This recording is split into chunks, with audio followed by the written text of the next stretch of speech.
നമുക്ക് ഇപ്പോൾ ഒരു പ്രേക്ഷകൻ ചേരുന്നുണ്ട്. എൽദോ എവിടെ നിന്നാണ് സംസാരിക്കുന്നത്? വയനാടിന് വേണ്ടി ഏത് രീതിയിലാണ് സഹായിക്കാൻ ഉദ്ദേശിക്കുന്നത്? ഞാൻ വയനാട് ജില്ലയിലെ വടുവഞ്ചാലിനടുത്ത് കടൽമാട് എന്നുള്ള പ്രദേശത്താണുള്ളത്. എൽദോ അവിടെ വീടുണ്ടോ? ഇപ്പോൾ താൽക്കാലികമായി അവരെ താമസിപ്പിക്കുന്നതിനുള്ള വീടുകളാണ് സർക്കാർ അന്വേഷിച്ചുകൊണ്ടിരിക്കുന്നത്.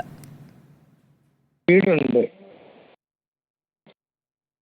3 ബെഡ്റൂം ഉണ്ട്, ബാത്റൂം ഉണ്ട്, റോഡുണ്ട്, കറണ്ട് ഉണ്ട്, വെള്ളമുണ്ട്, അത്തരത്തിലുള്ള സൗകര്യങ്ങളുണ്ട്.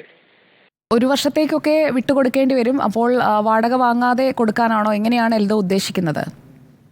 കൊടുക്കാനുള്ള താല്പര്യമാണുള്ളത്. കാരണം അത്രയും ദുരിതബാധിതരായിട്ടുള്ള ആൾക്കാരാണല്ലോ. അതെ, നമുക്ക് നമ്മളാൽ കഴിയുന്ന ഒരു സഹായം. അവർക്കിപ്പോൾ ക്യാമ്പുകളിലൊക്കെ കഴിഞ്ഞ് മടുത്തിട്ടുണ്ടാവും. ഞാൻ രജിസ്ട്രേഷൻ വകുപ്പിലാണ് ജോലി ചെയ്യുന്നത്. അപ്പൊ ഞാൻ ഇതിന്റെ പ്രവർത്തനങ്ങളിലെല്ലാം കണ്ട് പ്രശ്നങ്ങൾ ഞാൻ അതിന് 10 കിലോമീറ്റർ അടുത്താണ് താമസിക്കുന്നത്.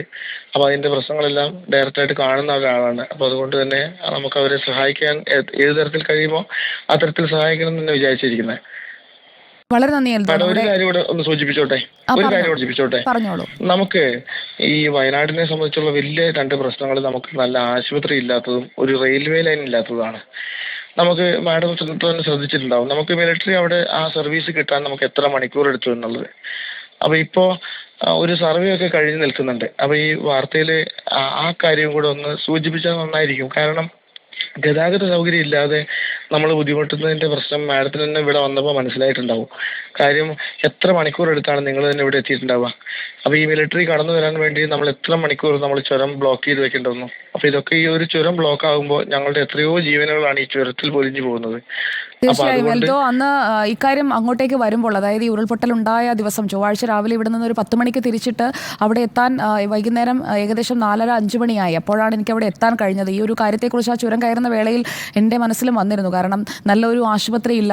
ഈ ഗുരുതരാവസ്ഥയിലൊക്കെ കിട്ടിയ മനുഷ്യരെ രക്ഷിക്കുന്നതിന് വേണ്ടി കോഴിക്കോട്ടേക്ക് കൊണ്ടുപോകണം, അല്ലെങ്കിൽ ഒരു മെഡിക്കൽ കോളേജ് എന്ന് പറയുന്നത് പൂർണ്ണാർത്ഥത്തിൽ പ്രാവർത്തികമായിട്ടില്ലല്ലോ എന്നുള്ളതൊക്കെ ഞാനും ആ സമയത്ത് ആലോചിച്ചിരുന്നു എൽദോ. ഇക്കാര്യം നമുക്ക് സർക്കാരിന് മുന്നിൽ വെക്കാം. ഈ വിഷയത്തിൽ നമുക്ക് തുടർച്ചയായി വാർത്തകളും ചെയ്യാം എൽദോ. ആ ഒരു സന്ദേശം മനസ്സിൽ തോന്നിയ കാര്യം പങ്കുവച്ചതിന് ഒത്തിരി നന്ദി.